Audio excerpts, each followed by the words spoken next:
말씀의 제목은요, 마태복음 17장 14절부터 20절까지의 말씀을 통해서 귀신 들린 아이 치유 사건의 의미라는 제목으로 이 시간 말씀을 전하겠습니다. 귀신 들린 아이가 있었는데 이 귀신 들려서 이제 결국 간질병이죠. 이 간질병이 걸렸는데 또 예수님께서 그 치료하시는 그 과정 속에 일어난 일들입니다. 그 속에 어떤 의미들이 담겨져 있는가 한번 살펴보자는 것이죠. 참으로 예수님께서는 제자들을 데리고 산에 올라가셨죠. 변화산에 올라가셨다가 그 이튿날에 이제 내려오십니다. 자, 내려오셨어요. 근데 내려오셨는데 한편 거기에 누가 예수님을 기다리고 있었습니까? 큰 무리들, 많은 무리들이 예수님 내려오는 것을 기다리고 있었어요. 자, 그런데 한편 거기서 한 사람이 예수님이 내려오시자마자 그걸 보고 나서 예수님께로 달려나갔죠.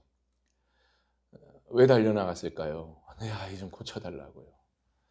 귀신 들려 간질병에 걸린 내 아이 제발 좀 고쳐달라고요. 예수님께 통사정을 하며 애원을 합니다. 그러면서 한편으로는 제자들이 근데 내 아이들을 고치지 못했어요. 내가 내 아이를 데리고 갔는데 전혀 고치지 못하더라고요. 하면서 탄식하면서 예수님께 또 고백을 하는 그런 내용이 오늘 본문에 나옵니다.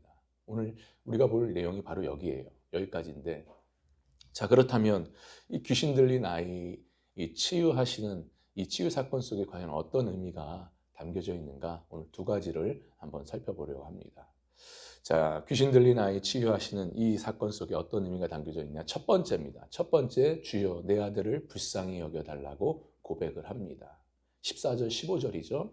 보니까 그들이 무리에게 이르매 한 사람이 예수께 와서 꿇어 엎드려 이르되 주여 내 아들을 어떻게 해달라고요? 불쌍히 여겨달라고 간청을 합니다. 여러분, 이 말이 무슨 말입니까? 주여 내 아들을 불쌍히 여기소서. 이 말에 담긴 의미는요, 문제를 만날 때 우리는 예수님께 기도해야 된다라는 것을 말씀해 주고 있습니다. 보여주고 있는 거예요. 바로 그런 의미가 담겨져 있습니다.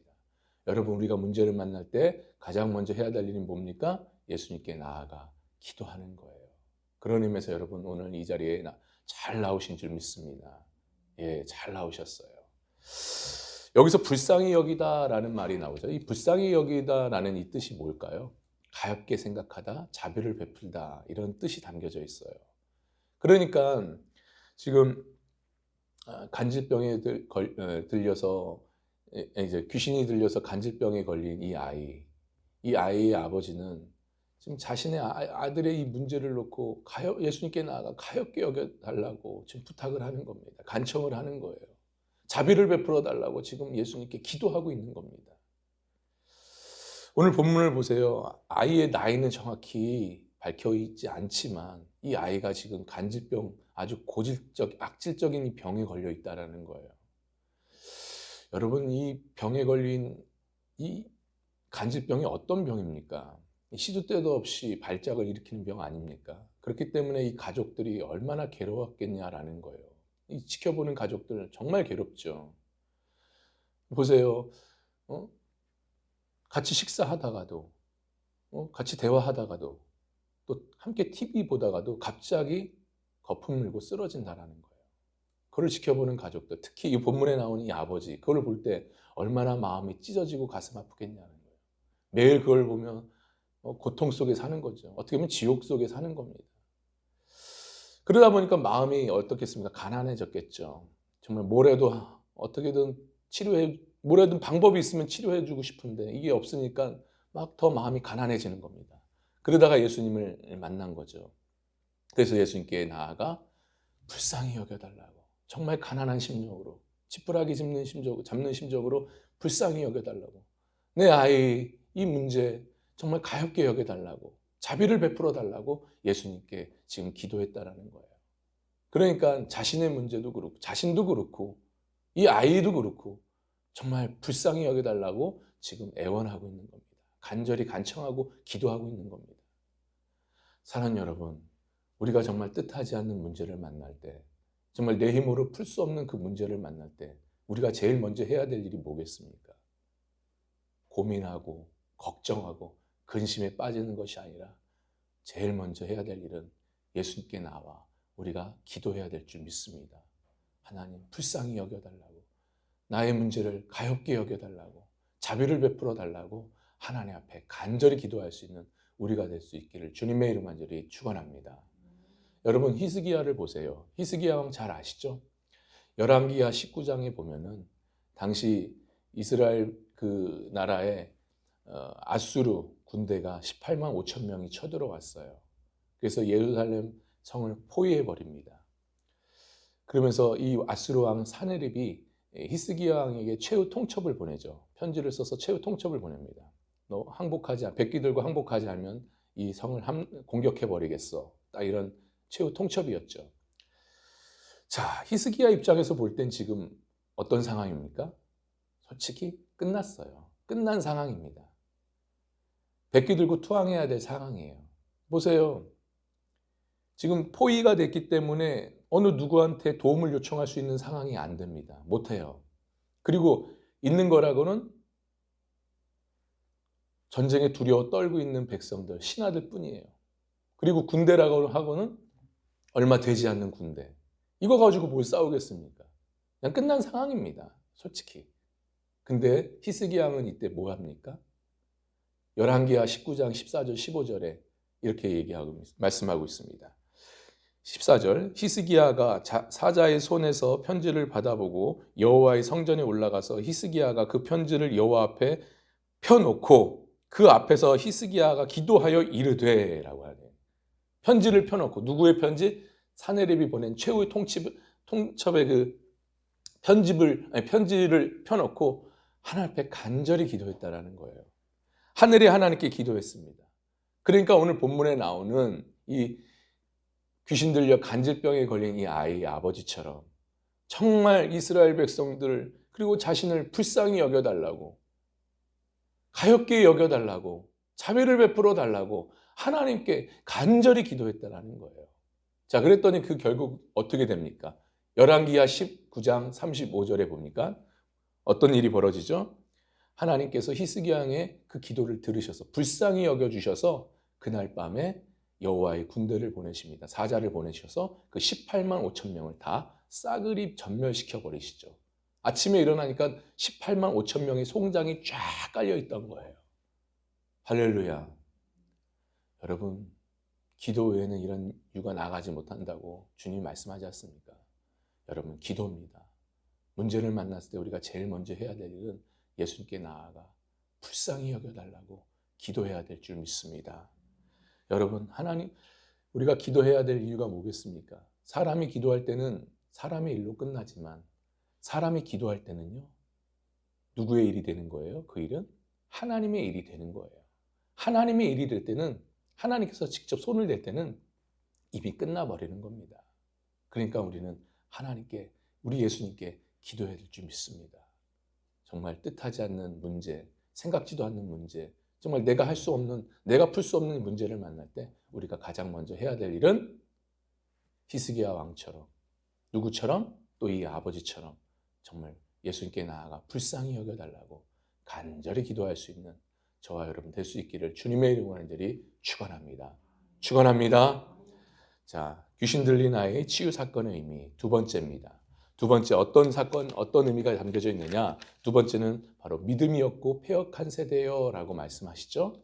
자, 17절의 말씀입니다. 17절에서 뭐라고 하는지 다시 한번 봤습니다. 시작. 예수께서 대답하여 이르시되 믿음이 없고 패역한 세대여 내가 얼마나 너희와 함께 있으며 얼마나 너희에게 참으리요 그를 이리로 데려오라 하시니라. 아멘. 자, 여러분 여기서 잘 보셔야 됩니다. 여기서 믿음이 없고 패역한 세대라고 말씀하잖아요. 누구를 말하는 걸까요? 여러분 잘 보시면 이 전후 문맥상을 쭉 보면은 이거는 제자들을 말하는 것이 아니라 바로 서기관과 이를 동조한 무리들을 말씀하시는 거예요. 당시 서기관들이 있었고 또 이를 동조하는 무리들이 있었다는 거예요. 그러니까 서기관들은 제자들이 이 아이 질병을 고치지 못한 그거를 빌미로 삼아서 지금 변론하면서 예수님과 제자들을 음해하려고 했던 겁니다. 그래서 예수님께서는 뭐라고 하시는가? 믿음이 없고 패역한 세대요라고 책망을 하시는 거예요. 그러니까 이 말은 결국 뭘 말하는 거? 어떤 의미가 담겨져 있느냐? 바로 하나님의 능력을 믿지 않고 무시하고 무시하는 불신앙적인 모습, 그것을 말씀하고 있는 거예요. 그걸 보여주고 있습니다. 참으로 본문에 보면 이 모든 것을 예수님은 아셨어요. 아셨기 때문에 이 서기관들과 이를 동조하는 이 무리들에 대해서 크게 책망을 하셨던 거예요. 그러니까 그들의 악한 마음을 꿰뚫어 보셨던 거죠. 서기관은 참으로 이 예수님이 그 당시에 많은 사람들을 가르치는 이 선생으로 또 병을 고치시지 않습니까? 그 병을 고치는 의인으로서 막 인기가 막 올라가고 있었던 거예요. 자, 그러다 보니까 이 서기관들은 자신의 입지가 굉장히 위협이 느껴지는 거죠. 아, 이러면 안 되겠다 싶은 마음에 예수님을 어떻게든 방해하고 제거해 버리려고 하는 그런 음해가 있었다라는 거죠. 그런 계획이 있었습니다. 그러던 찰나에 예수님의 제자들이 이 아이를 병을 못 고쳤던 거예요. 아, 잘 됐다 하면서 이를 빌미로 삼아서 예수님과 제자들을 아주 궁지에 내몰려고 했던 겁니다. 그래서 예수님이 이 모든 것을 아시고 뭐라고 하십니까? 그들을 향해서 믿음이 없고 패역한 세대여 라고 말씀을 하고 계시는 거예요. 여러분, 그렇다면 이를 통해서 우리가 무엇을 깨달을 수 있습니까? 우리가 자신의 입지만을 생각하고 영적으로 눈이 어두워버리고 가리워지면요, 우리도 이처럼 서기관들처럼 이 무리들처럼 잘못을 범할 수가 있다라는 거예요. 그러니까 하나님의 능력을 믿지 않고 하나님의 능력을 무시한 채 그냥 내 이익만을 위해서 신앙생활을 하는 거죠. 내 입지만을 위해서 신앙생활을 하면서 주의 일에 비난하고 그것을 비방하고 거기다 흠집을 내려 하면 거기에 하나님의 역사가 일어날까요? 절대 일어나지 않습니다. 오히려 어떻습니까? 하나님의 책망과 심판과 내버리심밖에 없다라는 거예요. 여러분 보세요. 구약에 보면 민수기 12장에 보면 미리암 사건이 있어요. 미리암이 누굽니까? 모세의 누나죠. 그 누나가 어떤 사건을 경험합니까? 그러니까 하나님의 사명을 감당하는 이 모세가 그만 구스의 여인을 아내로 삼습니다. 아내를 맞이하여. 근데 그거를 이유로 삼아서 모세를 비방하고 비난을 하죠. 근데 더 나아가서 자신의 입지를 내세우고 있어요. 뭐예요? 뭐라고 합니까?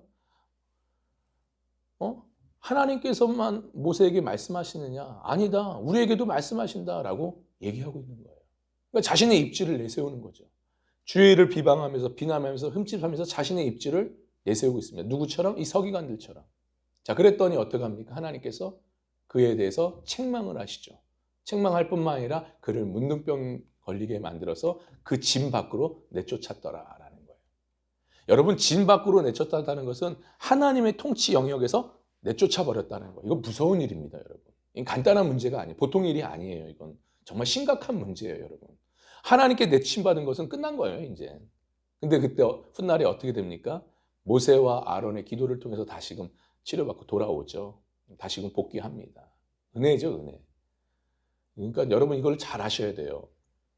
내 이기적인 욕심 속에서 불신앙적인 태도, 그리고 주의 일을 비방하고 비난하고 흠집내를 하는 이 모습 속에는 하나님께서 반드시 책망하시고 심판하시고 내버리신다라는 거예요. 이 무서운 일입니다. 그러니 여러분 이 부분을 잘 우리는 기억하면서 이기적인 불신앙적인 모습이 아니라 이 서기관 같은 모습이 아니라 우리는 참된 신앙으로서 하나님의 능력을 믿고 정말 하나님께 인정받을 만한 참된 믿음의 모습으로 우리는 살아야 될 줄 믿습니다. 그래서 무엇보다도 매일의 삶 가운데 하나님의 능력의 역사를 매일매일 체험해야 될 줄 믿습니다. 그런 우리의 삶이 될 수 있기를 주님의 이름을 간절히 축원합니다. 간절히 축원합니다.